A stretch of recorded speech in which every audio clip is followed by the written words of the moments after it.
وہ فاطمہ بنت اسد ہے جس نے آ کے کعبے میں اعتکاف کیا، اس کا بیگانی ابن ابی طالب ہے جس نے آ کے کعبے میں اعتکاف کیا، تو اللہ نے اس کے عمل کو قرآن میں ثابت کر کے بتا دیا کہ خبردار دنیا والوں، جس کے بارے میں تم شک کرتے ہو وہی کل ایمان ہے۔ آواز بلند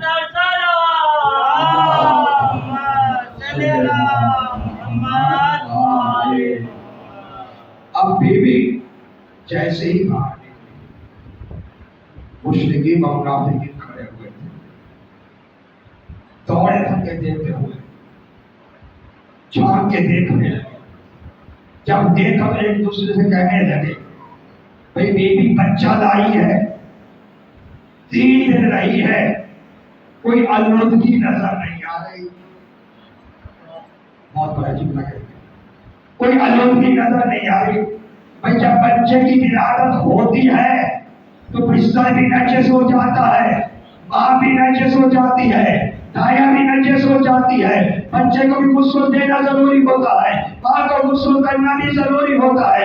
اللہ نے یہی تو بتا دیا، 3 دن تک کعبہ میں رہی، کوئی نجاست والی آلودگی نہیں ہے۔ مشرکین منافقین کہنے لگے ارے بھئی عجیب بات ہے کہ 3 دن بیوی رہی، کھایا بھی ہے، پیا بھی ہے، بچہ بھی جنا ہے، اگر کعبے میں کوئی آلودگی نظر نہیں آ رہی تو آوازیں قدرت ہوتی ہیں۔ اور یہ تو وہ ہستیاں ہیں جس کے بارے میں میں نے کہا ہے انما یرید اللہ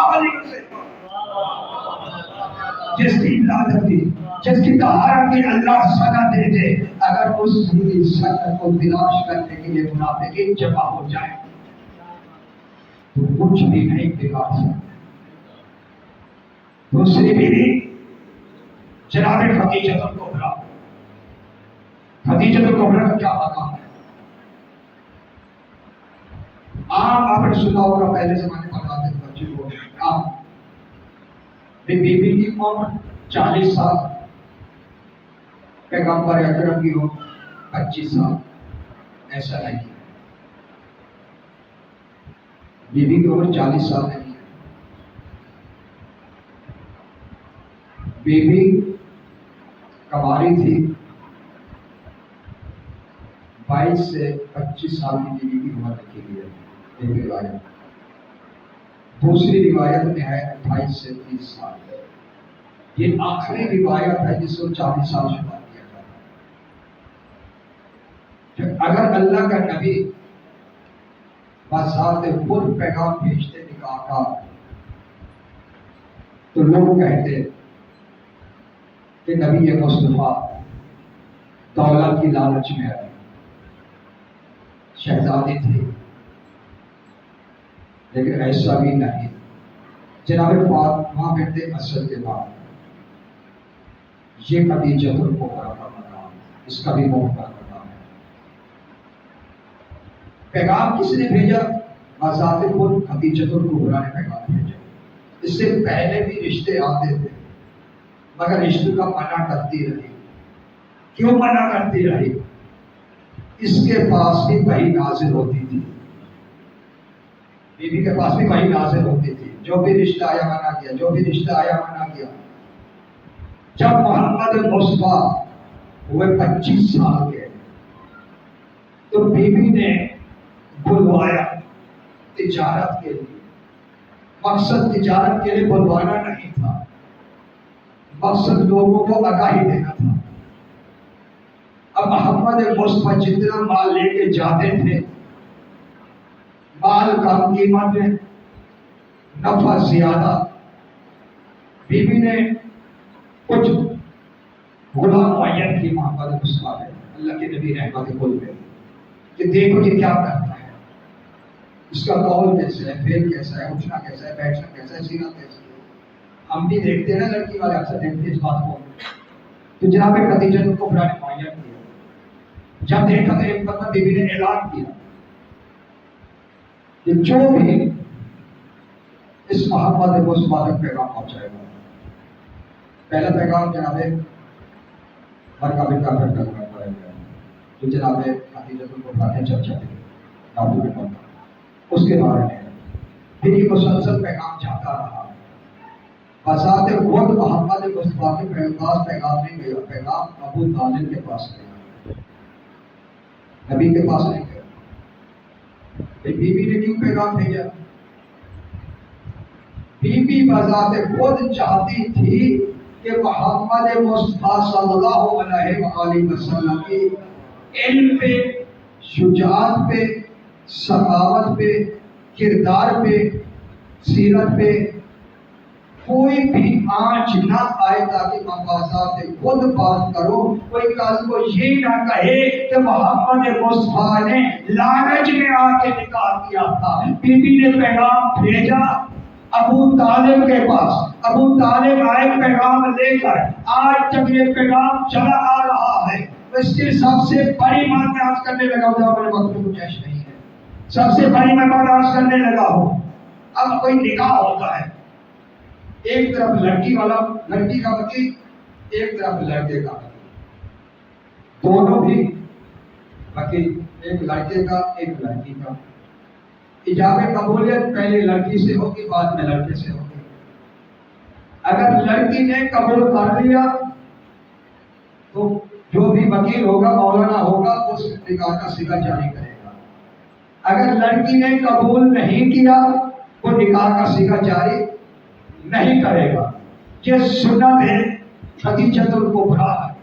آج ہر ماں باپ اسی فکر میں ہوتا ہے، بیٹی زبان سے بولتی نہیں ہے، مگر اس وقت بولے گی جس وقت وکیل اس کے سامنے آئے گا، فلاں ابن فلاں کا نکاح حق غیر معین آپ کا ہو رہا ہے کہ آپ قبول کرتی ہیں، تو لڑکی اجابت میں قبول کرے گی کہ اگر اس نے ہاں میں ہاں بھری تو سیدھا نکاح جاری کر دیا جائے گا۔ میں پروردگار کے عرض کرنے لگا ہوں، اے پروردگار، فاطمہ بیٹے اسد بھی ہے، خدیجۃ الکبریٰ بھی ہے، سردار الانبیاء کے نبی محمد مصطفیٰ بھی ہے، اور ابو طالب علیہ السلام بھی ہے۔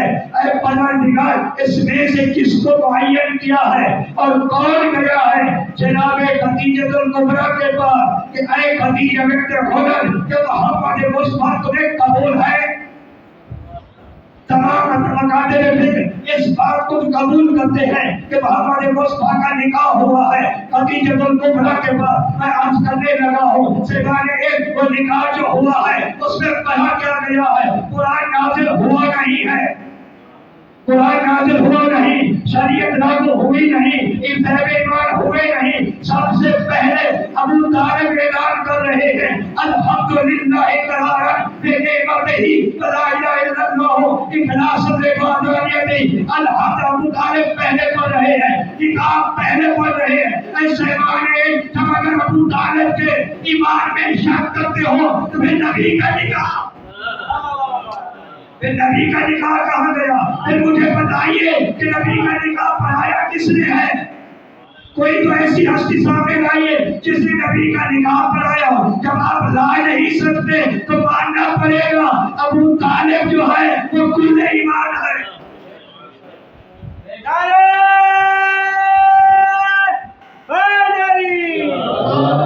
محمد والے محمد بلند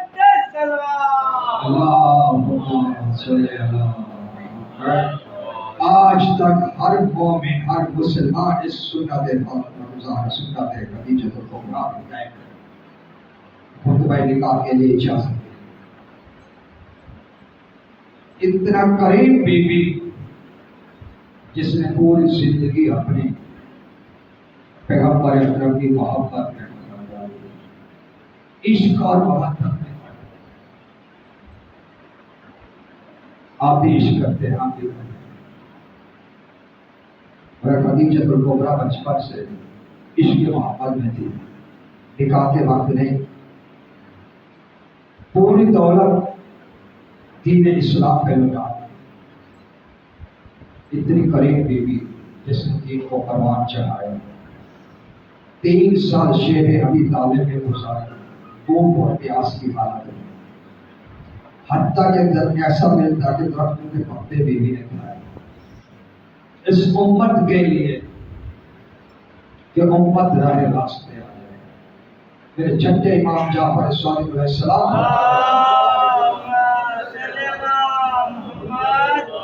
کہ بی بی کی ایسی حالت ہو گئی تھی، اتنا کمزور اور ضعیفہ ہو گئی کہ شیب ابی طالب سے اللہ کے نبی ہاتھوں میں لے کر آئے، اس قدر ضعیفہ ہو گئی۔ آخری وقت بی بی کا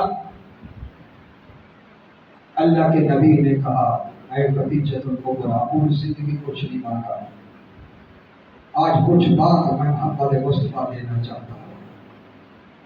رو کر کے بی بی نے کہا، میرے آقا، میرے سردار، آپ جیسا شوہر مجھے خالق نے دیا، فاطمہ زہرا جیسی بیٹی مجھے دی، علی جیسا مجھے شوہر، علی جیسا میرا داماد ملا، حسن اور حسین جیسے مجھے نواسے ملے، اور مجھے کیا چاہیے؟ اللہ کے نبی نے فرمایا، کچھ میں دینا چاہتا ہوں۔ رو کر کے بی بی نے جناب فاطمہ زہرا کو بلایا، فاطمہ بیٹا میرے قریب آؤ۔ بی بی قریب آئی، زہرا کا ہاتھ پکڑ کے نبی کے ہاتھ میں دیا۔ اللہ کے نبی، میری اکلوتی بیٹی ہے، اس کا بھائی کوئی نہیں ہے، اس کی بہن کوئی نہیں ہے، اس کا خیال رکھنا، میرے بعد روئے نہ فاطمہ زہرا۔ رو کر کے نبی نے کہا، اے خدیجۃ الکبریٰ، میری زندگی میں روئے گی نہیں، میرے چلے جانے کے بعد چپ نہیں کرے گی۔ رو کر کے بی بی نے کہا، اے محمد مصطفیٰ، وہ کیسے؟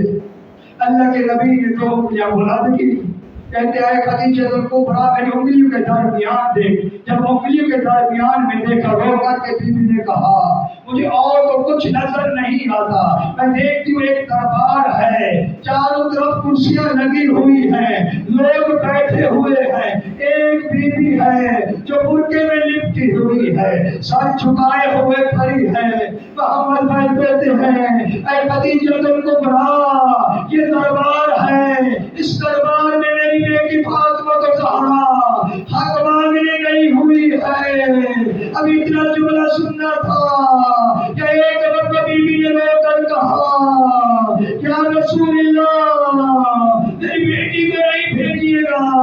اللہ کے نبی نے فرمایا، اے خدیجہ جانا اس کا ضروری ہے۔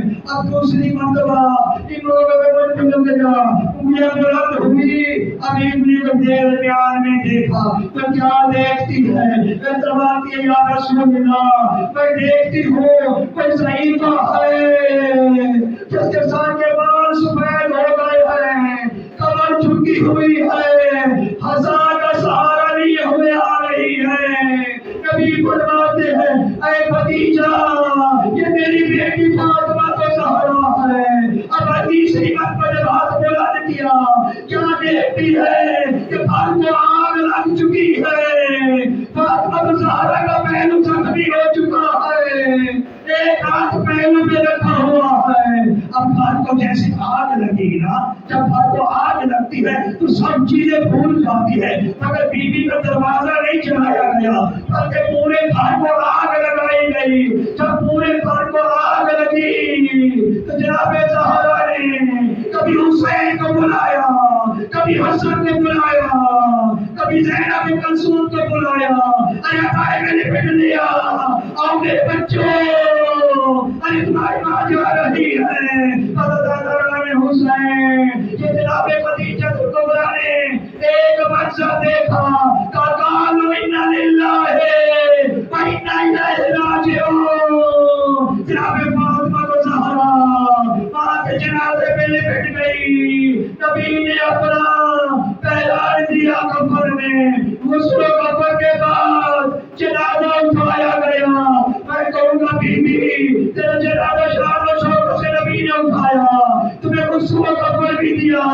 آئیے کربلا کا منظر دیکھیے، تیری بیٹی ہے، سر پہ قرآن رکھ کر کے دلائے زید کی پیغام دے رہی ہے، یہ اپنا سال تو دیکھ رہا ہے، زہرا کا بیٹا ذبح ہو رہا ہے۔ اے بی بی، تیری چادر کسی نے چھینی نہیں ہے۔ آئیے شام کے بازار میں زینب کبریٰ کے سر پہ چادر نہیں ہے، آخری جملہ سن لیجیے، امام جعفر صادق فرماتے ہیں جب روز محشر ہوگا، اللہ کے نبی امام حسین کے روزے کے قریب ہوں گے، اس وقت خدیجہ الکبریٰ آئے گی، اپنے عبائے میں کچھ لیے ہوئے، نبی پوچھیں گے اے خدیجہ الکبریٰ یہ عبائے میں کیا لیا ہوا ہے؟ بی بی عبایا کھولے گی، کہے گی میں ابو سے لائی ہوں، اے اللہ کے نبی کیا قصور تھا میری فاطمہ کا؟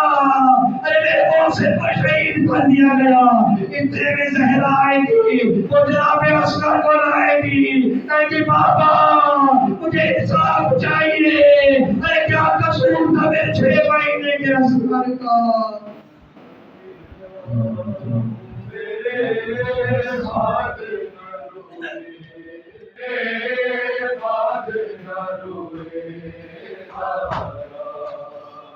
میں خدیجہ ہوں میرے بعد نہ روئے میں خدیجہ ہوں میرے بعد نہ روئے میں خدیجہ ہوں میرے بعد نہ روئے میں خدیجہ میرے بعد نہ روئے درد کی پھر بھی تصویر نہ کروئے سہارا درد کی پھر بھی تصویر نہ کروئے سہارا میں خدیجہ تم میرے بعد نہ روئے میں خدیجہ تم میرے بعد نہ روئے درد کی پھر بھی تصویر نہ کروئے